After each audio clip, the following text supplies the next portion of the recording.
This week on Back to Gaming, one of the most beloved horror franchises could be making a return on the next generation of consoles, or maybe even one console, and one of the most beloved characters from Call of Duty could be coming to Warzone. Oh, and also, you know that game that's coming out that pretty much not many people are talking about, Ghosts of Tsushima? Well, we might know how long that game's going to be.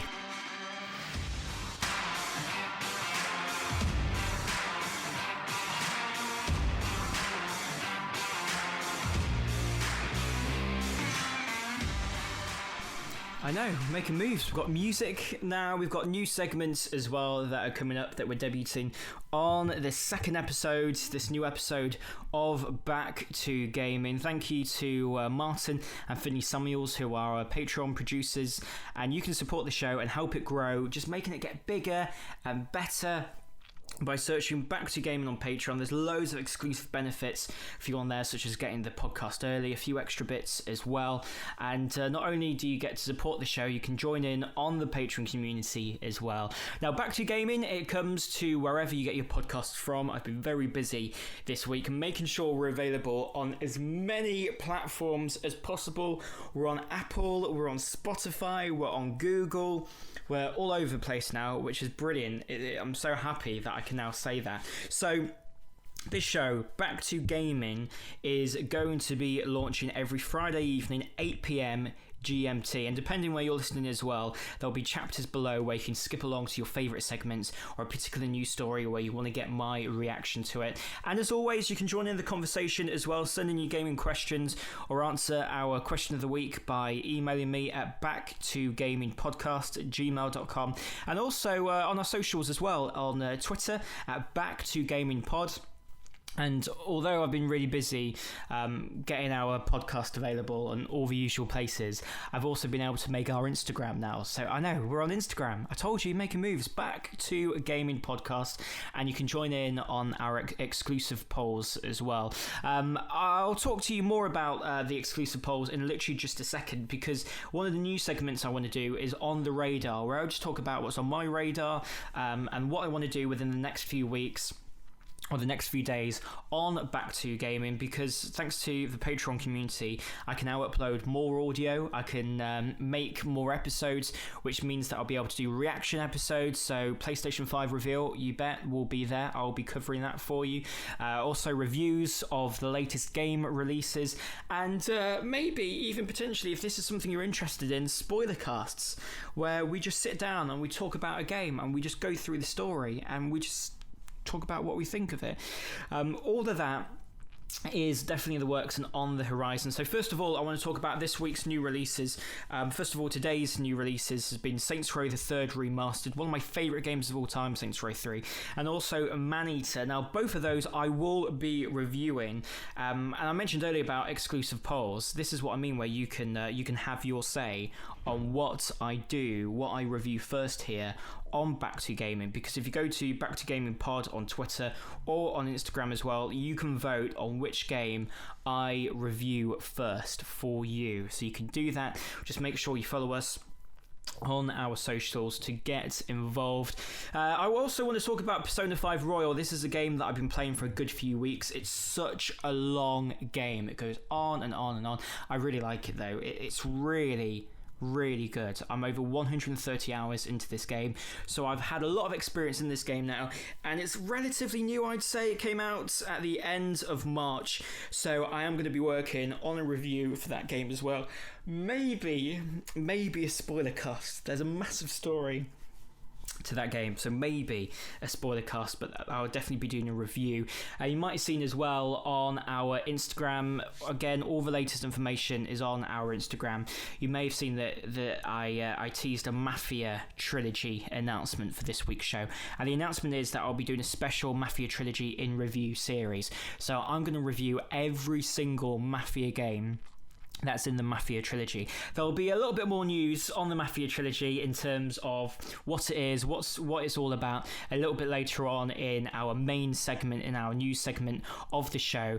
But essentially, Mafia 2 Definitive Edition, which is remaster, is out now. 3 Definitive Edition is also out as well. We spoke about this as it being a rumour on last week's show. It came true. It all came out on Tuesday. Mafia 3 isn't a remaster. It's literally a re-release of the same game, and also Mafia 1 is getting a full-fledged remake which comes out in August. So this is going to be a series which is going on throughout the next few months, but I can confirm that Mafia 2 Definitive Edition, the review for that, will be out on Monday at 8 p.m. GMT, same time as this episode has launched, so make sure you keep an eye out for that, and I'll let you know my thoughts of Mafia 2 Definitive Edition. I'll tell you my early thoughts actually a little bit later on what I've been playing, because obviously I've been playing that a lot this week.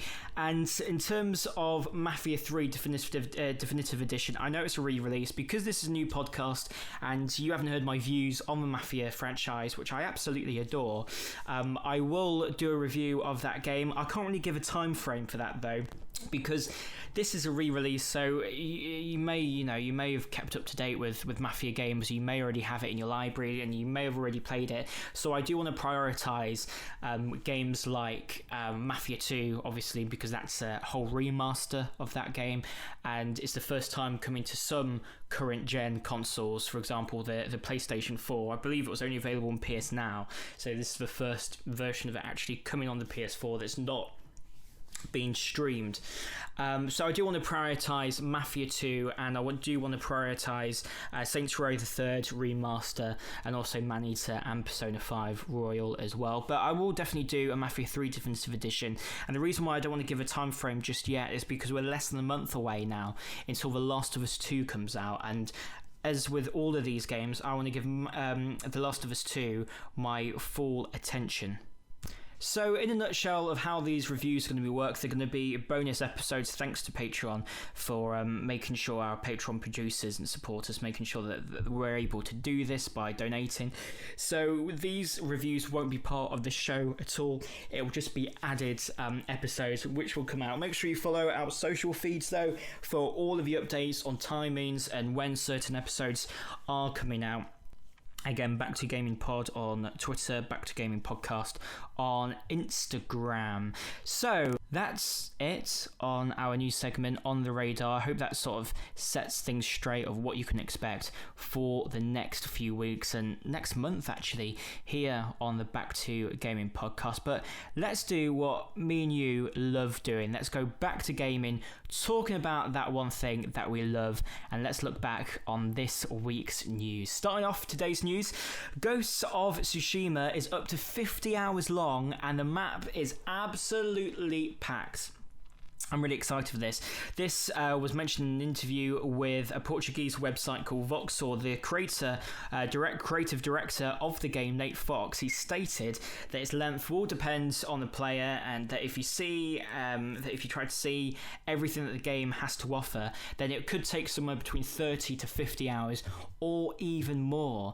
So it's going to be a long game, which I like. I like the fact that the final PlayStation 4 exclusive game is going to be a long game which will hopefully keep us busy up until when the PlayStation 5 comes out at the end of the year. So I'm really excited for this. And in a separate interview, he also said that there are all sorts of hidden stories and items that you can get access to by following your curiosity. So we saw that when we spoke about the state of play on last week's episode, the reveal gameplay of Ghosts of Tsushima, where you see a fox and you follow the fox and it leads you to a place, a point of interest.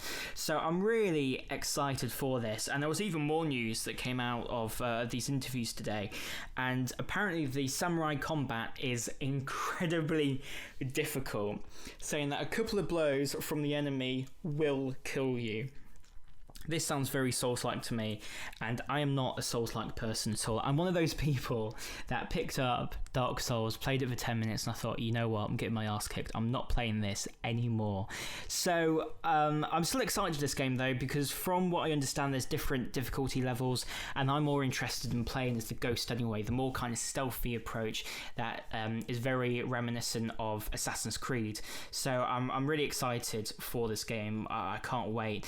The other news that came out today is that Captain Price, it looks like he is heading to be the next playable operator in Warzone. Have you been playing Warzone a lot recently? I know loads of people have. I haven't played it for a few weeks now, but it's definitely one of my favourite Battle Royale games. If not, it is my favourite. I just love it so much, and you've probably already been teased about what lies in the unlocked bunkers in Warzone. That was a whole big point a few weeks ago, where there was all these bunkers on the map and you couldn't get into them, but now you can, and it's teasing the next Call of Duty, which I'll get onto in a little while. But season 4 of Warzone is expected to begin very soon, and Activision, they sent out, and I think this is a really good way of getting people involved or back into Call of Duty, and a really good marketing tool as well. What they did was they set out a notification alert via the Call of Duty mobile app and a marketing email that linked to the official website with a short teaser video. Now, this video is now up on all of the social feeds of Call of Duty, on the YouTube channel, everywhere at the moment, and it's like some kind of intercepted message, and at a first glance it doesn't really reveal that much, but at one point you do get a blurry image of Captain Price. So I'm calling it, Captain Price is going to be playable in Warzone, which will just be amazing. I love Captain Price. He's one of my favourite characters in Call of Duty history. There's no confirmation, though, when Season 4 is going to begin. But if we look back, so Season 3, that started in early April. So a lot of people are expecting Season 4 to start next week or early June. Now, at the time I'm recording this, there hasn't been a massive amount of gaming news today, but Thursday's news is all to do with Silent Hill. This is the big story from Thursday's news. This is from What Culture Gaming, Josh Brown. And there's been loads of rumours that have been surrounding the next Silent Hill game. Now, first of all, I have never been a Silent Hill fan because I've never played them. I've always wanted to. I was going to play the Silent Hill HD collection on PlayStation Now, but when I saw these rumours that they could be remaking the originals, they could be remastering them, they could be bringing out a new reboot, I thought I'll wait and see before I go into the shoddy graphics probably of the old Silent Hill games. So with this whole, there's so many rumours. One of the rumours was that it's going to show up on the Xbox Series X as well, while other rumours were claiming that Sony has actually purchased all of Konami's IP, including Silent Hill, which, if that's true, I mean, can you just think how huge that will be? I mean, I love both consoles. I've grown up with an Xbox, as I believe I mentioned last week's episode, and PlayStation. I've only owned a PlayStation for the past couple of years or so, and I love both consoles, but it's a huge thing. I mean, Xbox could reveal some amazing new IPs and amazing games, which I really do think they're going to, but I mean, PlayStation could turn around and they could go, look, here's a new Silent Hill game, and guess what, we now have exclusive rights to Castlevania and Metal Gear Solid. I mean, that is a system seller. Like, that's huge news if that rumour happens to be true. But Dusk Golem, who's a regular leaker, he has apparently set the record straight. And this is a whole string of tweets that he's done. And apparently production began with this new Silent Hill game at the start of last year. And apparently Konami had been shopping around, looking at different studios to work on this new Silent Hill game. And they decided to go with Sony's Japan Studios, which actually employs Takehiro Toyama. Sorry if I've got the pronunciation wrong, but he's the creative director of the original Silent Hill. So that is huge. If you're a Silent Hill fan, I hope this is real for you, because you should be so excited. I would be. if I was, and I'm excited for this because I've always wanted to play a Silent Hill. This project is also allegedly going to be, it's going to act as a soft reboot of the whole of the franchise, and it will be released apparently exclusively for the PlayStation 5. And also this thread confirmed that it's nothing to do with Hideo Kojima's horror game. We saw a few months ago after Death Stranding, he's now working on a horror game, and it's been said that this isn't going to be related with his new project at all, or his cancelled Silent Hills project. Next up, we have Take-Two. Now, they have said that they're going to be releasing 93 games in the next 5 years, including sequels to its biggest franchises. This comes from Games Radar. So they said, the management at Take-Two, they said that Take-Two has the strongest development pipeline in its history, including sequels from the biggest franchises as well as exciting new IPs. They also said that while fiscal 2021 will be a light new release year, we do expect to deliver strong results reflecting the diversity and strength of our catalogue and live service offerings. So when you think of that, you initially think of GTA Online. I mean, that's been a huge moneymaker for Take-Two. Also, Red Dead Online, not really been massively successful really as of yet, but I think it's always got potential, Red Dead Online, and of course Borderlands 3, which is essentially a live service game as well, so all of that's interesting. But it does say that you can probably assume though that GTA 6 isn't going to be getting a release date anytime soon, especially with fiscal year 2021 being a light release year. They'd want to sort of push, wouldn't they? They want to say, well, guess what, Grand Theft Auto 6 is coming, because I mean, can you imagine how much money that game is going to make? GTA 5 is already still making loads of money and still doing really well in the game charts. But he did discuss just how many games that obviously they're planning to release over the next few years. There's 93 titles that they've got planned through to fiscal year 2025. So that's really exciting. I think GTA 6 will come out, I want to say, within the next 5 years. Although they did say that it's just gone into early development this year. But part of me is wondering, is that really true? I don't know. I hope not. I think earliest 2023 we will see, or late 2023 I'm going to say for GTA 6. But then you've got to think as well, Borderlands, they've only got 2 more DLCs planned for that game, so could they be releasing a Borderlands 5 in the next 5 years? I don't know. There was quite a gap. There was a big gap between Borderlands 2 and 3, so I'm not sure on that. But one thing that we do know is that a new Bioshock game, Bioshock 4, is in development, a long-awaited Bioshock game, and that's already been in development for quite some time. They did say it's a good few years away yet, last year when that news came out. So Bioshock, that'll be one that I think they'll probably be releasing, and maybe potentially a Mafia 4. I mean, we already know that I mentioned on the radar the Mafia trilogy, so Mafia 2 Definitive Edition Remaster, that's out now. Mafia 3 re-released as a Definitive Edition, and Mafia 1 getting that remake in August. There's now a whole collection in a few months' time to play all the Mafia games, so I think it will make sense if there's a team currently working on the Mafia 4 as well, so they try and get all this hype around the Mafia franchise so far, and then in a couple of years from now they release the Mafia 4. That would be really, really good.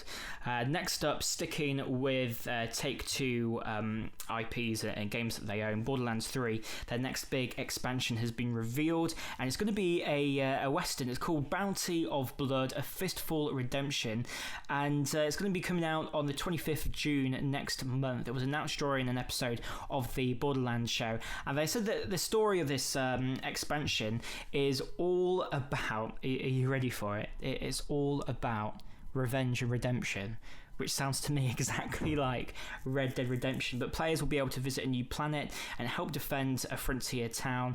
It does look really good, this. I was one of the people who played Borderlands 3, and I didn't finish the story. I just kind of went off it, and I never went back to it. I know that there was a reason why. There was a big game that came out. I'm trying to remember what that game was, but I can't. Maybe it could have been Modern Warfare, actually. And I just fell off it, and I haven't jumped back into Borderlands 3 since. But I do really like Borderlands 3. From what I played of it, I really do like the game. And last year I played through Borderlands 1 and 2, and I enjoyed those games too. So it sounds like a good expansion, this. Next up, we've got Kerbal Space Program 2. That's been delayed.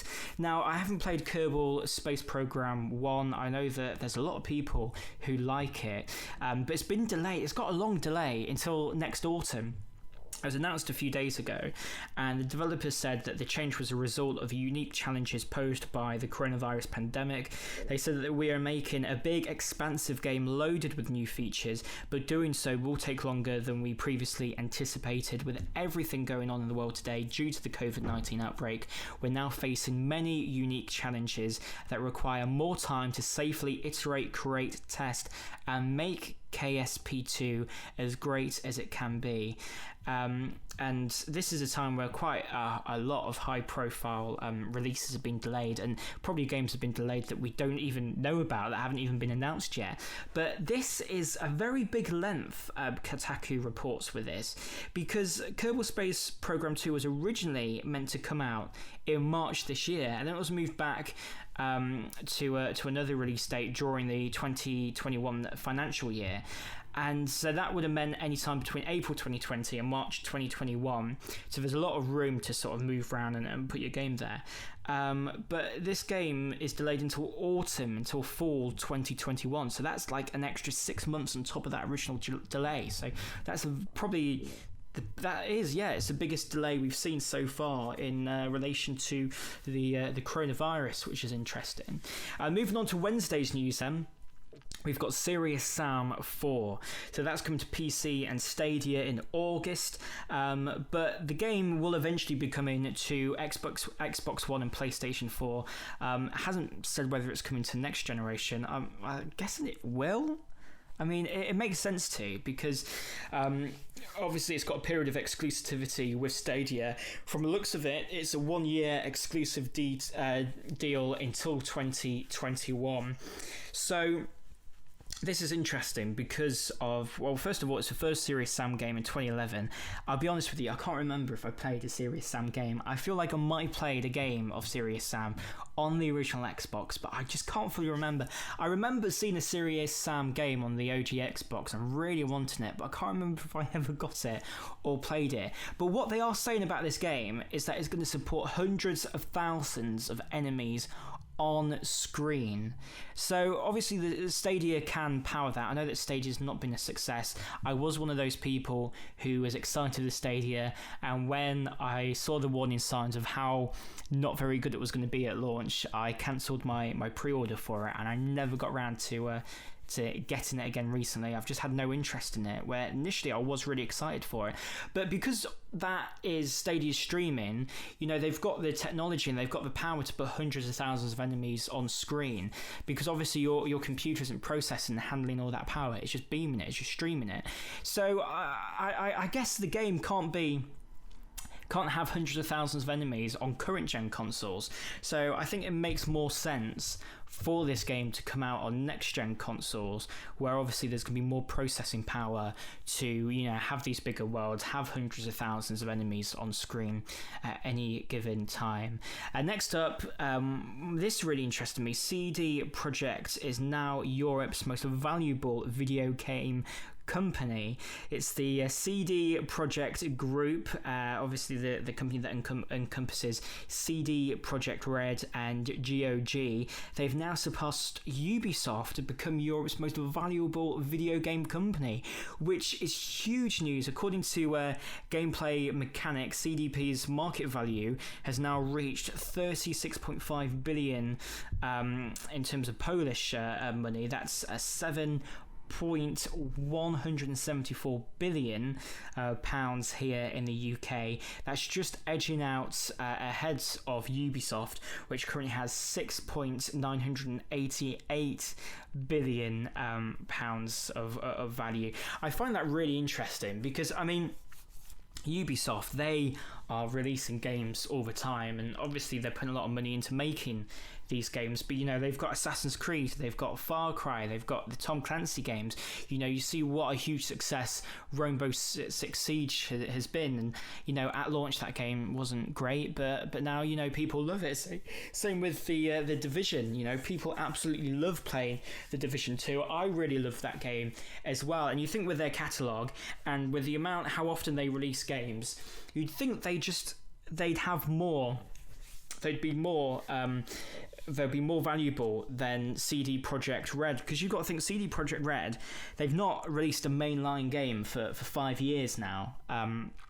Witcher 3 Wild Hunt was their last one, and the next big game is Cyberpunk 2077. So I am really interested in that, the fact that CD Projekt Red, CD Projekt is now Europe's most valuable video game company. That is really huge news. Now, next up, the next Call of Duty has seemed to have been revealed. It's going to be called Call of Duty Black Ops Cold War, apparently. This is according to a leak that is comes from Okami. And apparently Treyarch is going to be obviously their series, their Black Ops series, but it's going to return to its roots. I mean, with the name Cold War, it's going to be back to a historical setting. None of that, all that futuristic stuff that was rubbish. I really didn't like it. But one thing which is interesting, obviously they're following suit in the most recent Call of Duty. So I mean, World at War. I mean, one of the best Call of Duties back in the day. But World War II, obviously that went back to World War II historical setting, and then we had Modern Warfare. A reboot of Modern Warfare, modern day realistic shooter, realistic campaign, which was brilliant. So now they're going back into the Cold War. I'm really interested in this. And Warzone has began doing a whole load of teasers with this to do with its locked bunkers. I mentioned this briefly earlier. You can now get into a few of them, and players have actually glitched through walls and seen some of what's in store behind those walls, which include Cold War era spy planes as well. So I think we can say Cold War will be the next Call of Duty. I'm really interested to see what they do with that in terms of Warzone. Where is the future of Warzone? Because they've said that they've got plans for it to be almost like a side thing that's going to evolve as the new Call of Duties come out, and I think that's a really, really good idea. Now, next up, we have got Tuesday's news. We're going to now. We've got the Mafia remake that's been officially revealed now. I've mentioned that a couple of times already with the On the Radar announcements and the Take-Two news. So there's a whole load of leaks that we spoke all about last week about the possibility of Mafia 2 Definitive Edition and Mafia 3 Definitive Edition coming out this week, and those leaks, those rumours, they were true. It happened. I was so excited for Mafia 2. I've been playing the Definitive Edition at the moment. So they've said, as well as these two games that have come out, to finalise this whole trilogy, they are going to be remaking the original Mafia game, which came out in 2002 from the ground up, which I'm so excited for. It says here the beloved, critically acclaimed original is being completely remade from the ground up as Mafia Definitive Edition. 2K said on the series' website that this applies to the visuals, which will be in 4K with HDR support, which is going to be brilliant, as well as gameplay, which is getting expanded with a larger Lost Heaven area, and also the addition of motorcycles, new collectibles, and the remake the remake looks great in screenshots at the moment. It looks really good. This has now gone up to, it's up there with Cyberpunk, my most anticipated game of the year. I love crime games, I love open world games. Mafia 1 I never played, so I'm so excited. The fact they're making a whole remake, it's not just like, oh, let's just remaster it, they're expanding it. They've also said that they're going to be expanding story elements of this game as well. So if you played the original, there's some characters that were kind of sidelined in the original that you just really wanted to learn more about. Those will be getting stories and new missions. So I'm really excited with this news. And as I mentioned earlier, we will be doing a whole review in special series of the Mafia trilogy, starting with the Mafia 2. I'll be putting out that review 8 p.m. GMT on Monday, so make sure you look out for that. So here's a breakdown just to reiterate everything. So Mafia 1 Remake, Mafia Definitive Edition, that can be brought as standalone, or it can be part of the trilogy if you want to buy the trilogy. That comes out on the 28th of August. Now, Mafia 2, which is out now, that's a remaster with better visuals, and you can buy that separately, or if you buy the Mafia Trilogy Pack, you'll get it straight away. It also includes all DLC as well. And Mafia 3 is also now been re-released. This isn't a remaster, it's literally just a re-release of the same game with all DLC. But the thing is, if you've got Mafia 2 on Steam, you can upgrade to the Definitive Edition, and if you've got Mafia 3 on any platforms, Mafia 3, not Mafia 2, then you can upgrade for free on all platforms to the Definitive Edition. It was actually a game with PlayStation Plus back in 2018, so you might already have it in your library. It might just not be downloaded, so if you download it, it'll be the new Definitive Edition with all of the DLC thrown in as well. Moving on, we've got the Assassin's Creed Valhalla map. Now, earlier in the month, Ubisoft's head of communications for the Middle East, Malik Tefaha, he told fans that the new game wouldn't be the longest or biggest game in the series, and that the developer actually taken steps to address what people were saying about Odyssey, about it being quite a sort of too big, essentially. Now, he's since deleted that tweet, and now a producer on the game called Julian, he said that Valhalla might actually be even bigger than Odyssey. So he was speaking to a YouTuber, and he via Rock Paper Shotgun, and he said that I would actually say, in terms of range, it's probably just a bit larger than Assassin's Creed Odyssey, and that map was just huge. He said that I do not have the exact figures at this stage, but we have not only created a whole country, which in this case is England, but also a good part of Norway as well. So that is really interesting. I can't wait for Assassin's Creed Valhalla. I just hope we see more gameplay very soon. Now, next up on Tuesday's news, PlayStation Now, that has hit 2.2 million subscribers.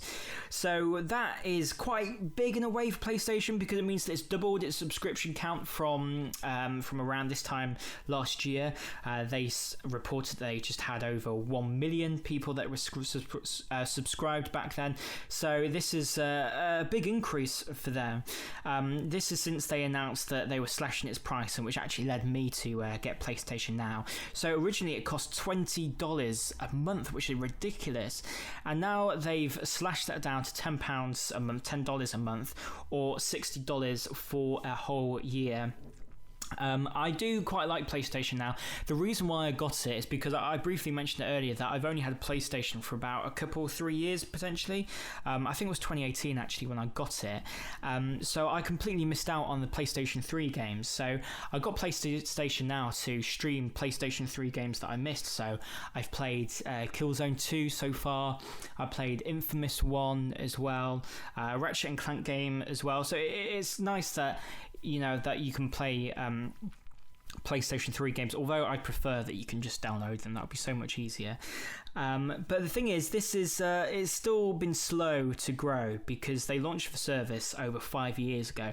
And to put this into perspective for you, Xbox Game Pass, that launched back in 2017, and it currently has over 10 million subscribers. It's been a massive, huge success story for Xbox, and one of the changes that they've been making that's been making themselves more successful again. I mean, they had a disastrous launch with the Xbox One, and they're kind of starting to turn it around now. It's been taking a slow time, but they're starting to turn it around. 10 million subscribers is huge for Game Pass. So maybe if PlayStation Now makes some more changes, they make some new additions to that, it's not just like this game will only stay on there for like 2 months. It's more, I don't know, they put more exclusives on there, they make it available so you can actually download PS2 and PS3 games, then I think more people would subscribe to that.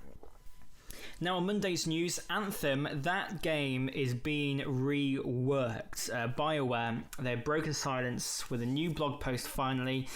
Anthem. What did you think of Anthem? I was so excited for it, and then I got the beta, and then I got stuck on a loading screen for about a day. Would not get past the loading screen. I got through it. I like the flying, but I didn't like anything else. And by the looks of it, the launch didn't go too well, and not that many people is still playing that game. But the studio director, Christian Daly, he writes that the Anthem incubation team has kicked off, and we are starting to validate our design hypothesis. Incubation is a term that they usually use internally, and it essentially means that they're going back and experimenting, prototyping to improve on the areas where they believe that they fell short, and to leverage everything else that people currently love about Anthem. He also continues to say that we're a small team, about 30-ish, earning our way forwards as we set out to hit our first major milestone goals. He did say, though, this is going to be a longer process, and obviously the team is small, and the whole point of this is to take their time and go back to the drawing board. And also a small team gives them the agility for a larger one that they can't afford. Now, by the looks of this, the main BioWare team, they've moved on to focus all their attention on Dragon Age 4 at the moment, so that's why they've got this team in, and they've shortened down, they've made it a small team working on Anthem. I kind of think that they should sort of, I don't know, part of me thinks that they should just move on for Anthem and just everyone should just focus on Dragon Age. But then again, I don't think that's too friendly for the consumer that brought that game and still loves it. So I understand it's a very difficult middle ground, this, and I don't really think there is a correct answer in a way. I mean, I guess initially you think, you still work on this game and prove it, because, at the end of the day, you would want Anthem. I want Anthem to succeed, but I just feel like it's too late for that. I feel like as gamers, people have already moved on. So I find it a difficult one to call. I think it'll be easier focusing their attention on Dragon Age 4, or maybe the rumoured Mass Effect remastered trilogy. I just don't know. I just feel like it's too late. I mean, if you saw Anthem being hugely approved and being getting good reviews, would you go back to it? Maybe. I mean, to be fair, saying this, there's been games that have had really successful redemption stories. No Man's Sky is a huge one. Rainbow Six Siege at launch wasn't very good. Now it's brilliant. Even Division, that was the same case for that game as well. So maybe there is potential in this, but the worrying thing is that they're already saying it's going to be a long time. This is a long time away, and we're seeing some issues at the moment with the coronavirus pandemic, and people are talking about this pandemic lasting until summer 2021. So to reboot Anthem or be like, oh, it's all updated and it's playable now, and you can enjoy it, there's a good story to this in 2022, I don't know. I feel like it could be too late, and maybe live service games have moved on from then anyway, and they've improved themselves and got better. Maybe people will be more interested in Destiny 3 by then than an Anthem. It's really hard to call. But keeping with EA, also Monday's news, Respawn Entertainment, they've opened a new studio to focus entirely on Apex Legends. Dusty Welch from Respawn, he revealed to GamesIndustry.biz that a new studio has been opened in Vancouver in Canada within EA's existing campus in the city, all to focus on Apex Legends continued development. And it's also led by a team which includes Stephen Faraya, who was the lead gameplay designer for Sleeping Dogs, which was a really quite underrated game back in the day. And I think this is good. They said here with this announcement, we started with who was passionate about making Apex, and we built a team around strong individuals as opposed to a project plan that you would conventionally start off a project around. Now, I think this is really good. Apex Legends, I've not played in nearly a year. I jumped on it when it first came out, really enjoyed it, and it's just one of those games that I've just put down, not gone back to. I really do want to at some point. There's so many people that love it, and one thing that is interesting is that EA have a 10-year plan for Apex Legends, so it's not going anywhere any soon, and it's great that they're still able to do continued support for that game when Respawn itself is very busy. I mean, last week we reported on the show, on this podcast, that there's no new Titanfall game in development at the moment. So the main focus, obviously, Star Wars Jedi Fallen Order. And there's also a new VR game they're making, Medal of Honor VR game, that's going to come out sometime this year. But it's good that they've made a separate studio to focus on Apex Legends. So there's a development team that can also, be focused on the next Star Wars Jedi Fallen Order. So I think that's really good news, and good luck to that team who who are now in Canada and in Vancouver working on it. The next story is that Tony Hawk's Pro Skater 1 and 2 that won't have microtransactions at launch. I know, it's one of those worrying stories, this one. Vicarious Visions boss Jen O'Neill said that everything that you see at launch is going to be unlocked with gameplay. We're not planning on having any monetization at launch. Now, this does not sound good to me. I think this is a dirty tactic that Activision are doing, and I think this is just... I hate this. Because we've seen developers do it before. Activision have done this in the past. They've done it with Call of Duty. They've even done it with Modern Warfare. And what they do is, at launch, there's no microtransactions at all. So people review the games and they give the games really good reviews. Oh, it's really, friendly in terms of there's no microtransactions in your face because there's none anyway. Everything is all unlocked from progression. There's no pay to win. I remember that with Crash Bandicoot Crash Team Racing. And when that game came out at launch, I loved it. I played all of it. I had such a great time. And then a few weeks later, after all reviews came out, they put all of these horrible microtransactions in the game, and it completely ruined the entire experience for me. I've not touched that game since, and I loved that game in its first few weeks before microtransactions came in. And what makes me even more angry about these games is that these games are remakes, remasters, games that you've loved playing back in the day as a kid. You remember booting up the PS2 and playing on a Tony Hawk skating game, or playing on a Crash game or a Crash Team Racing game, and that nostalgia kicks in and you just feel so happy because you're playing the game that you loved as a kid. And then suddenly you get all of these microtransactions in your face. Oh, do you want to buy this skateboard that you used to love using in the original game? Well, give us another £5. I just hate it so much, and I'm really concerned now about Tony Hawk's Pro Skater 1 and 2. I've pre-ordered it, so I will be doing a review of this on the podcast, and if there are any microtransactions that add into this game, trust me, I will let you know, and I will tell you what I think. Now, that's it with our news of the week, going back through all the main big news stories, and let's move on to, though, what actually came out this week, what was released. We've already spoken about Mafia 2 Definitive Edition.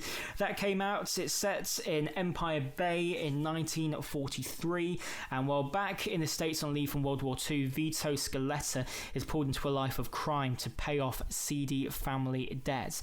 This fan favourite is remastered with stunning audio and visual upgrades, and all DLCs included PS4, Xbox One, PC, and a free upgrade on Steam, as I mentioned earlier, if you already own Mafia 2.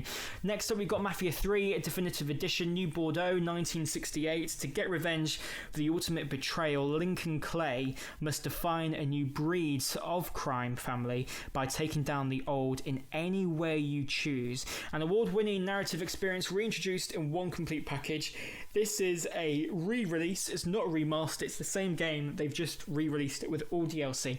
It's the same with the deluxe edition, but instead it's called Definitive Edition. It's out on PC, PS4, Xbox One as well. It's a free upgrade on all available platforms if you already own Mafia 3. And as I mentioned on the show earlier, it was a PlayStation Plus game a couple of years ago, so maybe it's already sitting in your library waiting to update, to upgrade into the Definitive Edition. Next up, we've got Maneater. That came out today. Single-player action RPG. They're calling it a Shark PG. And it's set in the Gulf Coast's unforgiving waters. Fight to survive in the open ocean, swamps and rivers, with danger lurking at every depth. Immerse yourself in a living, breathing world of threats and rewards. Explore sunken wrecks, lurking swamps, or just cruise in the open ocean looking for prey to feed on. Your only tools are your wits, your jaws, and an uncanny ability to evolve as you feed. Anything and everything is on the menu. Kill or be killed. It's out on PlayStation 4 and on Xbox One, and it is going to be coming to the Nintendo Switch, I believe, at some point. Next up, we've got Saints Row the Third Remastered, one of my favourite games of all time, the original is. It's out on Xbox and PlayStation. It's got enhanced graphics, improved lighting, reworked environments, visual effects, steel port, and the Third Street Saints have never looked so good, they're saying. We also have the wonderful 101 Remastered. I don't really know anything about this game. A team of heroes from around the world must unite to protect the Earth from vicious alien Alien Invaders. It's available on Switch, PS4 and PC. And we've also got Gorn, a VR game that came out this week as well. Gorn is a ludicrously violent VR gladiator simulator, so that looks really interesting. That now out next week to keep an eye for, in Minecraft Dungeons, that comes out on Tuesday.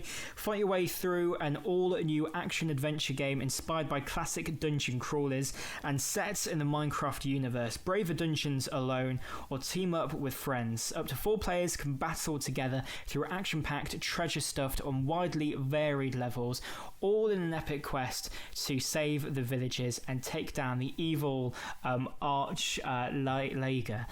This is out on PC and also on Xbox on Game Pass as well. We've also got Slime Rancher coming out on Tuesday.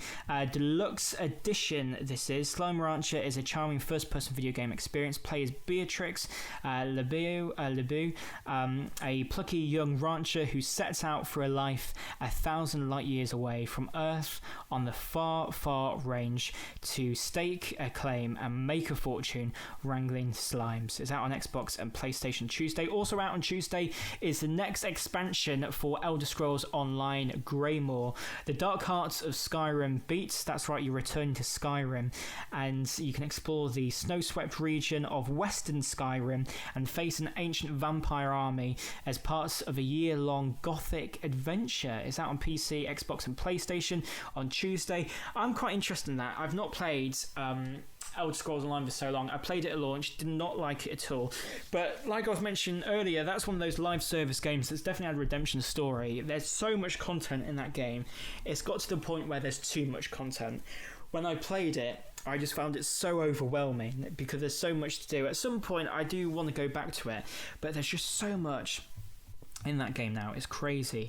Out on Friday, BioShock The Collection, that comes to Switch. You can experience the unforgettable worlds and monumental stories of the award-winning BioShock series with BioShock The Collection. Journey to the cities of Rapture and Columbia across BioShock Remastered, BioShock 2 Remastered, and BioShock Infinite, the complete edition, including all single-player add-on content. Fight for your life and outsmart your enemies, be it deep beneath the waves or high above the clouds. Now, I've got a confession to make with this. I played BioShock 1 when I was a kid. I didn't like it that much. BioShock 2 I never really got into. BioShock Infinite, which a lot of people don't like that much from what I've seen, I loved that game so much. I thought it was brilliant. I've been meaning to go back to BioShock The Collection and give it another go, so I do want to at some point. Next up, we've got Borderlands Legendary Collection. That's coming to the Switch as well. It says here, get 3 times the mayhem, 3 times the loot, and 3 times the action with the Borderlands Legendary Collection. Kill bandits and beasts, collect powerful weaponry, and maybe even save the universe in Borderlands Game of the Year Edition, Borderlands 2, and Borderlands the Pre-Sequel, packed with piles of bonus add-on content for each game, adding 100 plus hours of gameplay at an incredible value. And we've also got on Friday, I know quite a few games coming out, Xenoblade Chronicles Definitive Edition. A lot of people have been really excited for this game. And this edition is going to take you on an open world journey of a lifetime as it allows you to experience fantasy sci-fi action and explore a curious, breathtaking landscape freely, navigate unique environments and take on challenging quests from interesting NPCs and defeat enemies. There's so much to be discovered in this wonderful gaming universe. Xenoblade Chronicles Definitive Edition is a must-play. Now, I am quite interested in this game. I did play a little bit of Xenoblade Chronicles 2. I couldn't get into it that much, but I want to go back to that, and I am kind of interested in this, so I'm going to keep my eye out on this. Now, next up, a new segment for you, which is Metacritic scores. So what I will do when there's big new releases, I'll look back and I'll see what their scores are at the moment with Metacritic. It's a website that is the same as Rotten Tomatoes, really. It just collects all of the scores and it does sort of an average rating of the game. So starting off is Saints Row the Third Remastered, came out today, as I just mentioned. That's got a 67 on PC. PC Invasion, their review, they gave it a 70 out of 100, saying flawed but fun. Saints Row the Third Remastered brings back its ridiculously addictive formula to keep long-time fans and new players entertained for many hours. Sadly though, it's a bit rough around the edges and in no way comparable to a number of modern-day titles from the same genre. That's from PC Invasion. Xbox though, it's slightly higher. On Xbox it's at 70 at the moment. This from Xbox Hub, which gave it an 80 out of 100, says Saints Row the Third Remastered on Xbox One is big, brash and bloody brutal, and it's just as much fun as it was upon the original release, but it's also a bit clunky, provides unsatisfying combat opportunities, and the new visual style, whilst appreciated, doesn't really bring it up to modern day standards. If you're a Saints fan, then you'll have no trouble playing through this again, but those who have previously steered clear of the franchise probably won't find much need for this remaster, no matter how much content it brings. That's 80 out of 100 from the Xbox Hub, and PS4 has got the best rating so far, 73 at the moment.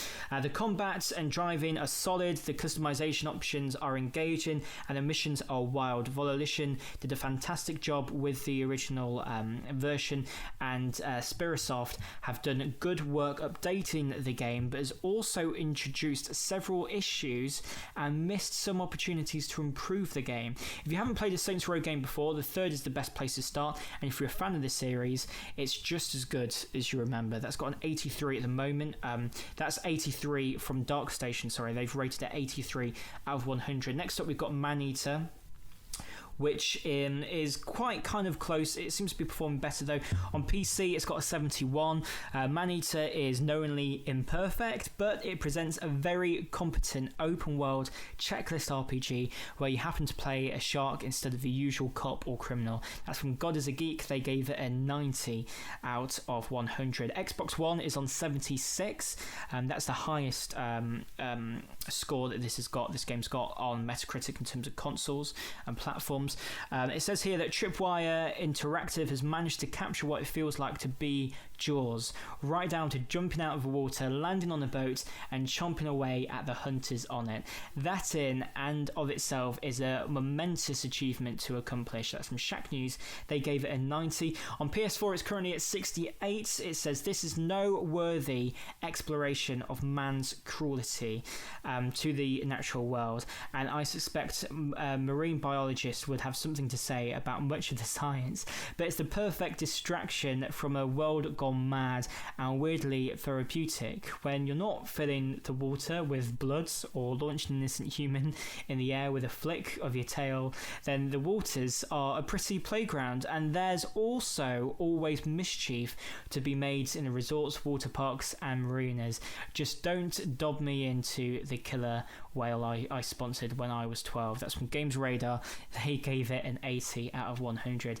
Now Mafia 2 Definitive Edition on PC is at 74. There's no scores yet on any other platforms. GameStar, they gave it a 73. They said by today's standards the shootings are too static for my taste. In combination with the annoying graphical bugs, it is difficult for me to make an unreserved recommendation. If you want to just experience an adult story again that takes itself and its characters seriously, then don't hesitate. But if you also hope for a dynamic gaming experience, there are certainly better alternatives by now. Now I want to talk about what I've been playing this week. Just a reminder, you can get in touch, you can join in all of the conversations, all of the news, everything by emailing me at backtogamingpodcast@gmail.com, or get in touch via Twitter and Instagram, backtogamingpod on Twitter, backtogamingpodcast on Instagram. Now this is what I've been playing. First of all, Persona 5 Royal. I'm still playing through that. I'm not going to talk about this game that much because I mentioned about it on the last episode. If you want to know what I think about that game and the ins and outs of that, you can listen back to last week's episode. It is available on all the platforms, but I have finished the base game now of Persona 5 Royal, and I'm now on to the third semester, which is the Royal DLC, and it's still amazing. It's such a good game, it's such a good experience. I actually think this is my first JRPG I've actually played properly and not put down. I'm really enjoying it. I believe that this extra content, the third semester, is an extra 30 hours of content. I'm already on 130 hours from completing the base game, so I'm just really excited to play through the rest of this game. Next up is Mafia 2 Definitive Edition. I'm not going to say loads about this because the review will be coming out on Monday, but Mafia 2, the original, is one of my favourite games of all time. When that game came out, Vito Scaletta's story, I just loved that game and its characters so much. Now, the question with the review is going to be, how is it in today's standards? I mean, games like Mafia 2 have really evolved since then. Is the remaster of good quality? I'll talk all about that, and I'll let you know on my thoughts and my rating on Monday when the Mafia 2 Definitive Edition review does come out. I also started Maneater today, which I will eventually obviously be reviewing soon after Mafia 2, and depending on what you vote, at the moment you can vote on what game you want me to review first out of Saints Row the Third Remastered and Maneater. At the moment it's a draw, but head to BackToGaming Pod on Twitter. You can vote on there. But I started Maneater earlier on today. I've just played about 40 minutes of the game. I really like it. The thing is, it's what I wanted it to be. It's what I was expecting it to be so far. I know that I'm early into the game.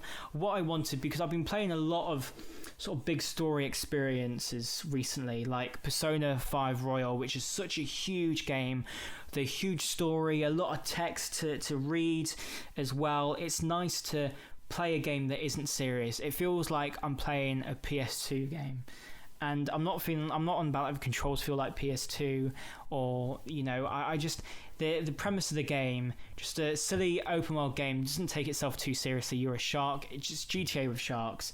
And it feels like in the same sense where you go and you put on Simpsons Hit and Run. You don't expect a whole big narrative experience. You just want to have fun. And I think it's come out at a really good time so far, and I'm excited to get more into it and to review the game. It seems to be a big game, about 15 hours long. And I was going to start Saints Row the Third Remastered today, but just before I did this podcast, it had like a 20 gig update, so I thought I'd wait on that. But I'm sure that I'll let you know what I think of it on the next episode next week. Now, question of the week. So I wanted to get to know you last week, so I asked you, which game is your best game, your favourite game of all time? Alex Bilton, he writes in, just like you can, at backtogamingpodcast@gmail.com, or through our socials, BackToGamingPod on Twitter, BackToGamingPodcast on Instagram. His favourite game of all time is Flight Simulator. I've never played... Oh, no, I think I have played Flight Simulator. I'm not good at it, though. It's just the controls are so complex for me. They're too complex for me. And I'm not like... I feel like if you're interested in planes, then you really be into that game. And I'm not that interested in planes. But having said that, though, this new Flight Simulator, which is meant to come out soon, looks really good. It looks amazing. The graphics, it's going to be coming to Game Pass, and it's just, the graphics look incredible. I believe it's got like every airport in the world, something like that. It seems insane. It seems just crazy. So I'm interested in that. Ryan Kidd writes in and says Portal 2, which is such a good choice. Portal 2, I remember playing that when it came out. I think it was 2011. It was so good. I really want to go back and play that game again. I know that Stephen Merchant was in it, and he was such a good character in the game. It was so funny. It's one of the funniest games I've ever played from what I remember of it. And that is definitely one of the best games of all time. I agree with that. Cameron Matthews, he says that his best game of all time is Assassin's Creed 2. I do agree with that one as well. I think that was one of the first open world games I played. And I mean, Assassin's Creed 1, like, it had premise, it had potential. But Assassin's Creed 2, it was like, this is what Assassin's Creed is, and it's smashed out of the park. Ezio is such a fantastic character. The story as well, the way it eases you into Ezio's story, from him being born to how he gets involved with the Assassin's Brotherhood. It's just such a good story, such a good world as well. Joe Wheeler, he writes in and he says it's a very close call between The Last of Us, Detroit Become Human, but I'll go with Detroit Become Human for now. Although I've also got to throw Life is Strange in there too. What a question. I'll break each one down, okay. Starting off, The Last of Us. Now, that is one of my favourite games of all time as well, because when I brought a PlayStation 4 a few years ago, All I knew is that there's these amazing experiences on PlayStation 4, but I just don't know where to start. I didn't know whether to start with Persona 5. I didn't know whether to start with an Uncharted game. I just didn't have a clue. And then I thought, you know what, I would start off with The Last of Us. A lot of people say good things about that. So I played the Last of Us remaster, and I was just blown away. The narrative of that game, the story, the characters, the detail. It's just perfection. One of the best games ever, definitely, The Last of Us. Detroit Become Human, Joe also mentions, and that's a really good game as well. I did really enjoy playing through that. It's definitely one of the best decision narratives as well. All the different endings in that game is really, really good. And also, Life is Strange. Now, Life is Strange, that's in my top 10 games of all time. It's one of those games that it sticks with me. It just sticks with me. I still think back to the decisions that I made in Arcadia Bay, which is where I think it's set, and Chloe and Max. I loved that game so much. It's not the first episodic game that I played. The first one would have been The Walking Dead Telltale, but it's definitely one of the best episodic games I have ever played, if not the best. It's definitely up there with season 1 of Telltale. So what's my favourite game of all time?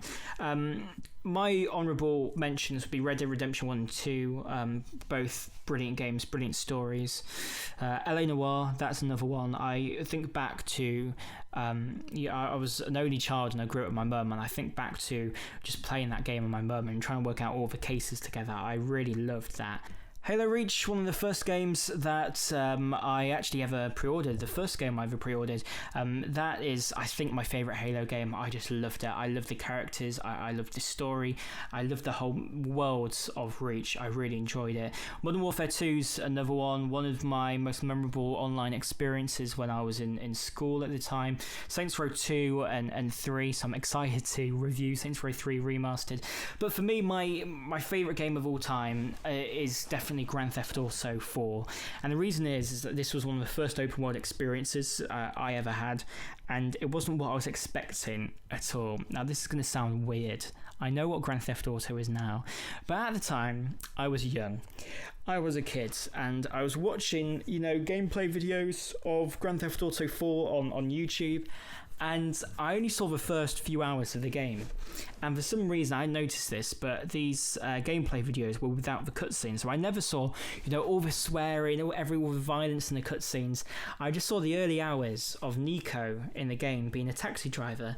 I thought this was a game simulation where you're a taxi driver in a city which is basically New York, and I thought, this is like the new Crazy Taxi. This is amazing. Look how realistic it looks. It looks incredible. So I persuaded my parents. I said, I think there's a mistake with the 18 plus rating. I think it's really good and safe to play. It's just a taxi game. And when I got it and I saw the violence and just the story of Nico and his cousin Roman and just the world and how it just eases you in from being a taxi driver to getting your first gun and doing your first job and then being pulled into the criminal underworld, it's my favourite game of all time. The open world, I just absolutely love. Liberty City, it's still, when you play it today, it still feels alive and just brilliant. The little details as well, just all the gameplay mechanics I love, even the physics in the game as well. I just love all aspects of it, the story, the side missions, the whole dating, the internet thing, everything in that game I just loved, and that is definitely my favourite game of all time. So, time to set our new question of the week. Which game would you like to see remade or remastered? Which game would you like to see remade or remastered? You can get in touch, let me know at backtogamingpodcast@gmail.com or backtogamingpod on Twitter or backtogamingpodcast on Instagram. That's it for this week's Back to Gaming podcast. There will be a review of Mafia 2 Definitive Edition coming on Monday, 8 p.m. GMT, so make sure you look out for that on your podcast apps. It will be coming then, and make sure you keep updated with all of the latest announcements on our social media pages, all in the description below. Thank you so much again for listening. It's been a pleasure just talking about games with you, and I can't wait to speak to you again on Monday when we go through the Mafia 2 Definitive Edition, the remaster. Is it good? Is it as good as other remasters? We'll find out then.